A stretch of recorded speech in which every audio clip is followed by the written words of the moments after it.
Hello TBE Network, and welcome to the TBE podcast, where we share thought-provoking stories, strategies, and ideas, as well as engage with insightful leaders from a wide range of fields and businesses across Africa. If the topics of entrepreneurship, business, startups, property, marketing, or finance interest you, then you have tuned into the right place. Welcome back to episode 7 of the TBE podcast. With us today, we have once again Sindi M of Cugy Consulting. Welcome, Sindi. Thank you so much. And Sindi, you're the first guest we've had back-to-back episodes, and I think being a company, operating in Africa or sub-Saharan Africa, and then obviously with what you do, we thought it would be awesome to maybe go or drill down a bit deeper into kind of ICT in Africa as a whole. Thank you. So I would like to start off with what is your view on businesses expanding? Maybe not even just ICT, but you can maybe bring it back to your own industry. What is your view of them expanding into Africa? Yes, no, depends on various things. Definitely expand. Yeah, it's certainly, I think it is very critical for businesses to start venturing into Africa.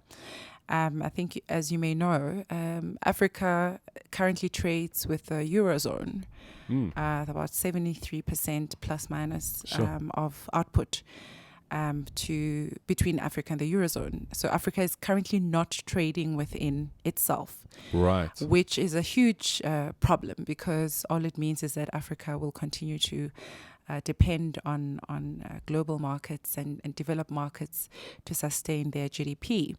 Whereas, if we trade into Africa, we expand the overall continent's GDP, the output, meaning more people will get employed. There'll just be a better level of living for the African people.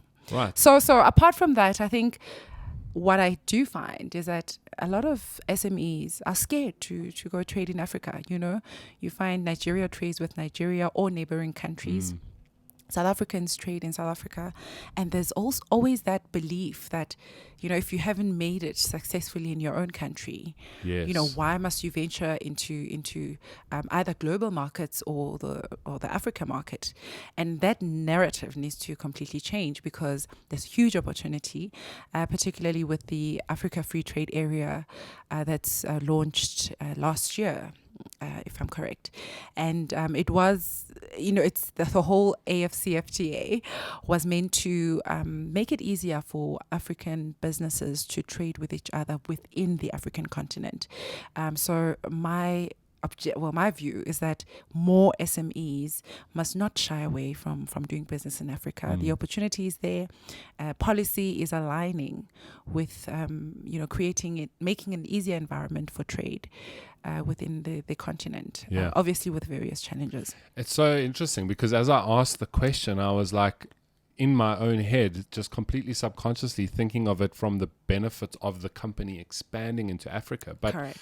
That's such a great answer, because it's actually such a healthier view of why companies should do that. It's a more sort of broad touch on if the continent is doing better through intertrade of African countries, then by virtue of that, those countries will be will do better. The people in the companies will do better. The people in the countries will do better. Correct. And you briefly touched on, like, if you haven't made it, let's say you're not a successful company or you're still up and coming in South Africa, I do think that a lot of people would say, well, let me get South Africa down, or let me get Ghana down, or whatever it is before I venture out. I mean, correct. Are you saying that we should you should actually just grow beyond that and grow with it, or? Absolutely. Okay. That's exactly what I'm saying. I think the whole opportunity is missed by assuming that if you're not successful enough in South Africa, you find that most global or corporates, blue chip companies, are the ones that start venturing into Africa because of their establishment in whatever home country they're in. Then they say, look, let's venture into the Africa market. And you find that trend is leveraging off in SMEs as well, where SMEs assume, let me first be stable and semi-successful in my own country before I venture into Africa. And that has to change, because in essence, as a small business, you can concurrently target new markets while establishing your operations in your home country. I'm actually proof of, Cugy Consulting is proof of that success, where regardless of, we are established. However, we started very early in targeting other markets in Africa. The reception was not that great. There were challenges of, language barriers. We had to acquire a French-speaking personnel to assist with setting up of appointments in various countries such as Egypt, Cairo, in Cameroon. There's that French dependency, which is quite challenging.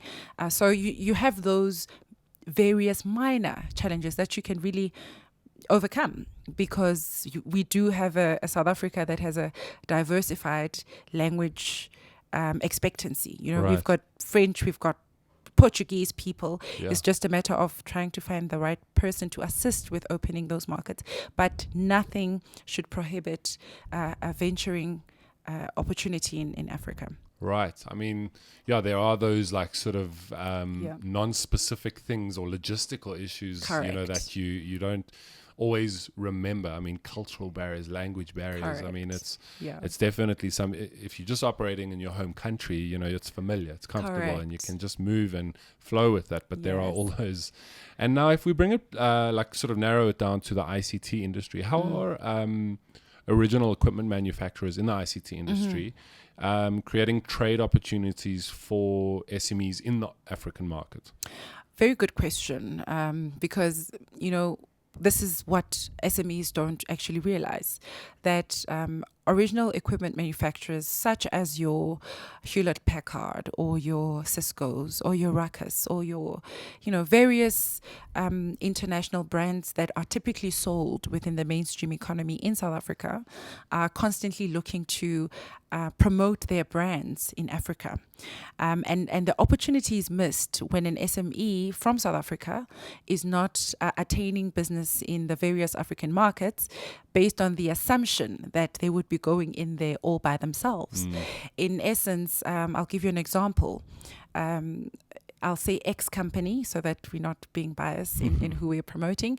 So X OEM manufacturer goes into a company such as Zambia, for instance, and they start having engagements with ICT departments within Zambia, promoting their brand with the knowledge that they cannot, as an OEM, supply that African country directly.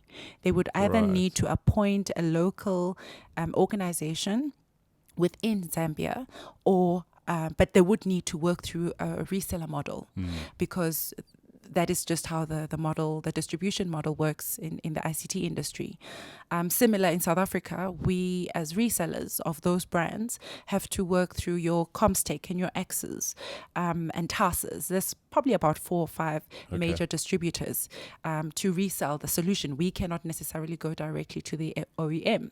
The OEM would build the relationship with the major distributors and use that model to resell into the market. Similar in Africa. However, with Africa, the opportunities are attained, and it depends who is there as an SME that would say, for instance, X OEM is in Zambia and there's a huge development of a construction for office parks. And that construction site will need X amount of infrastructure for ICT. They establish that, they start assisting with the quotation processes, speccing the entire requirement for ICT. Prior to procurement, they would need to engage an SME in that country, or even a South African company if you are doing business in that country. So SMEs need to learn to build the relationship with OEMs that are venturing into the African market. I know Huawei, for instance, with Cisco, Huawei, there's a whole debacle going on there, but Huawei as well, they've got huge endeavors in targeting the Africa market. So an SME, you don't go there by yourself. You engage with Huawei, or you engage with Cisco, or with whichever, and you find out what opportunities they have available in Africa, and that is your door into doing business in Africa. So you would have the support from a distribution perspective, supply, because they would be able to ship directly. You would have support from a financing perspective, because they've got models within their operation where they assist on funding these opportunities. Because remember, the opportunity itself is going to be beneficial for the OEM, because they are now entering into the market. They've been working so hard for years to establish their brand and get the buy-in from whoever that they're engaging with. And so it is in their interest to fund those projects. And then there's obviously a reverse requirement where you would need to pay back whatever payment terms. But those are the opportunities that I think these type of podcasts need to encourage entrepreneurs, small, medium enterprises.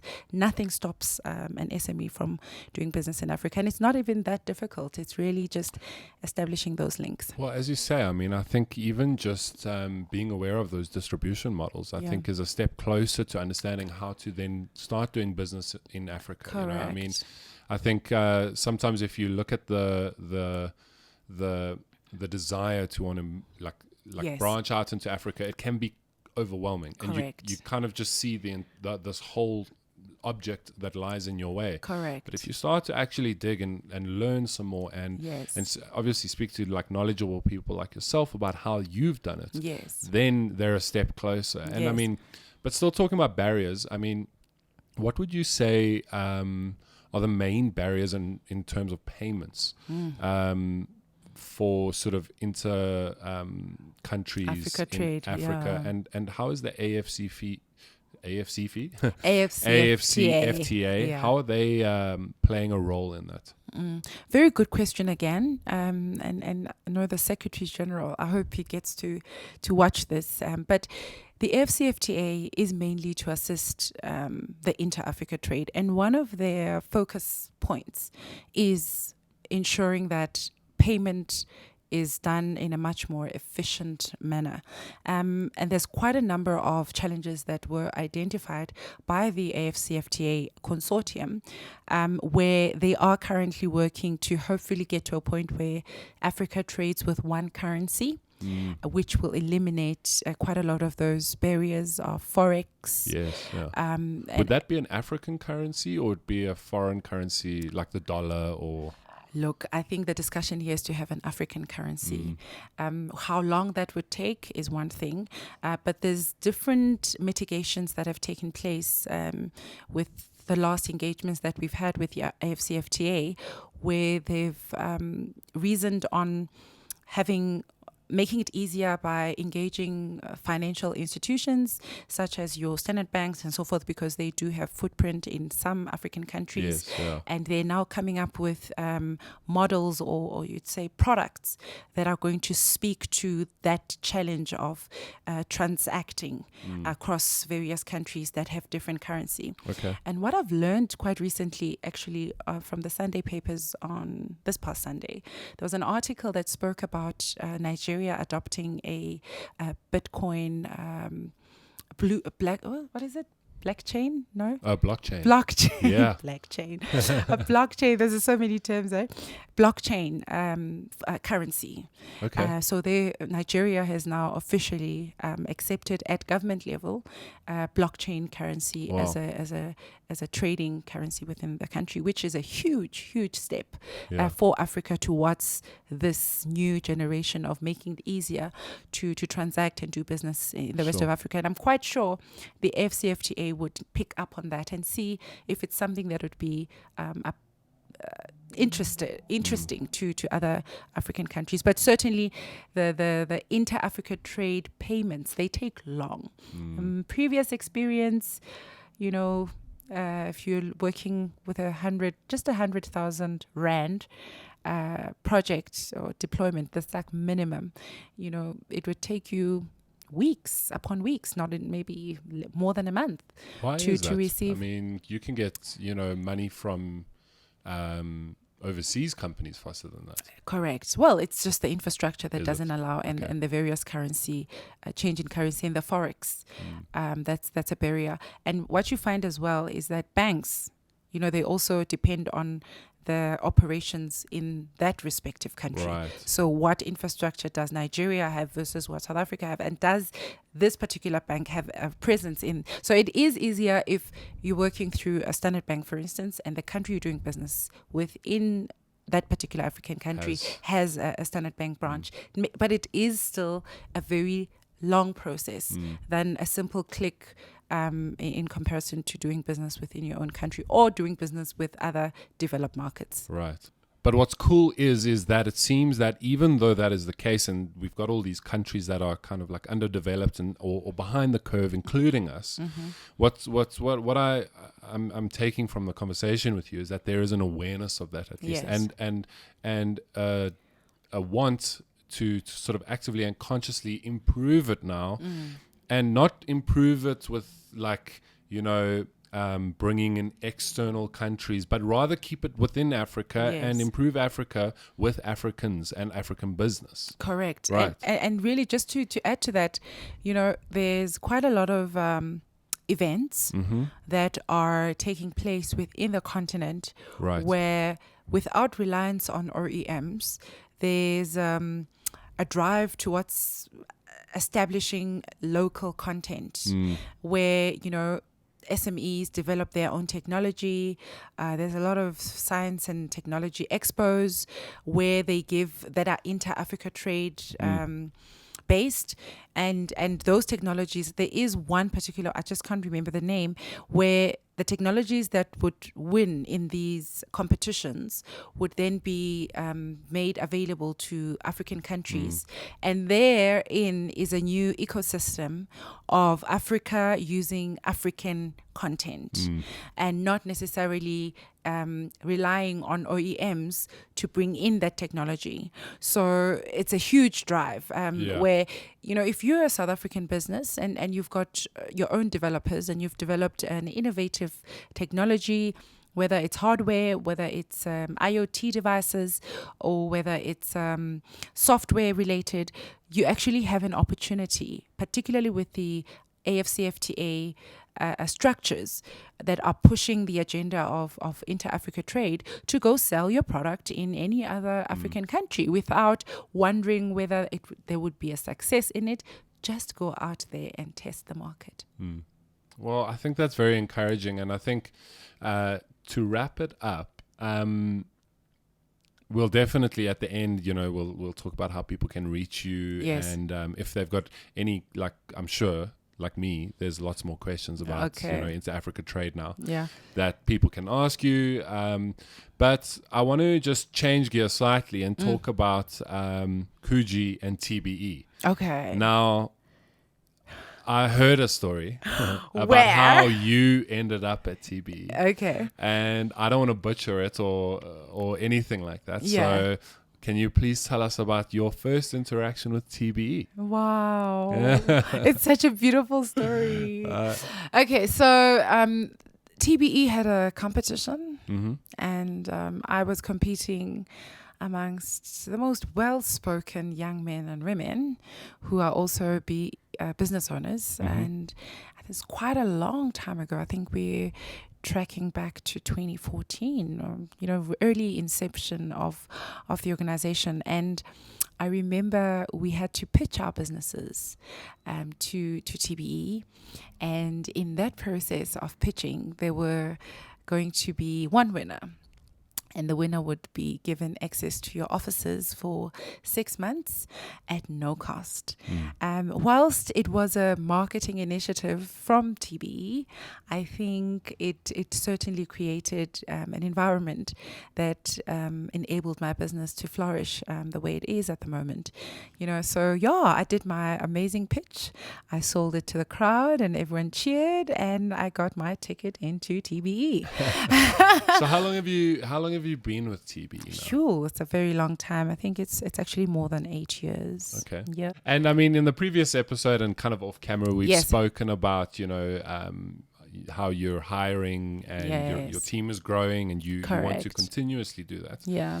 How does TBE help you with that process? I mean, one of the big things with TBE that all of our guests have said is scalability and flexibility, kind of like on demand. Yes. Has that been your experience? Absolutely. I think the TBE, the culture of the tenants that are within the TBE spaces is amazing. We have from lawyers to accountants to digital companies, the TBE trade, and we spoke about inter-Africa trade, Yes. but the inter-TBE trade is actually a very high it's a probability for SMEs that are looking to grow their businesses, because Sure. you can first do business with your neighbor within the same business park, which is a huge sell for being part of the TBE family. And in terms of scalability, TBE is it's amazing, because as you grow, as your business acquires more employees, you've got a very good support team that will direct you to, this is the next office space that you can occupy. These are your additional costs. You easily, and particularly there's the national footprint, with the new office in Cape Town. In actual fact, our business is venturing into, acquiring clients in Cape Town, and that on its own, Cugy could appoint TBE offices in Cape Town as a potential office to potential clients to say, you don't have to worry, we will have presence within the province prior to even closing the deal. So, when we're talking the Mauritius office, that's just a complete, it's such leisure, but it just brings credibility. And I think the TBE team, management team, they've really positioned the TBE brand as the brand to be with on various levels. The level, the class of the furniture, the reception area. I mean, it's really top. Premium. EY, is it EY? EY building in Sandton has nothing close to what the TBE has. And Sindi, well, it's obviously been such a pleasure once again to have you on episode 7. Maybe you can just leave us with a quick way people can contact you and Okay, so to contact me, you can get me on, www.cugyconsulting.co.za. We've got our LinkedIn page and email address info@cugyconsulting.co.za. And I'm assuming anyone with any sort of inter-Africa trade questions can email you. And just to add to that, I do form part of the Africa Brand Forum. Okay. And this is a forum of business people appointed by the Brand Africa team. And Brand Africa is in essence an association or an organization that promotes the South African brand to global markets, to investors. So, when our president hosts the investor conference, it would be managed by Brand South Africa. Okay. Send the invitations and how the event would pan out. So I am part of the Africa Brand Forum, and that means I do have we actually had the Secretary General of the AFCFTA do a presentation at the last Africa Brand Forum event, which was a conference, and we have the Nesper CEO and all various, the Business Unity South Africa CEO, which is an association of corporate businesses in South Africa that affiliate to they call it BUSA, BUSA. So I do have access to information regarding the AFCFTA. If there's anybody that needs more information or that needs to be redirected to the opportunity of trading in Africa, they're most welcome to get in touch with me. Amazing. Well, once again, absolute pleasure having you, Sindi. It's only a pleasure. I have no doubt there will be future episodes together. Thank you. Looking forward. Awesome. Okay.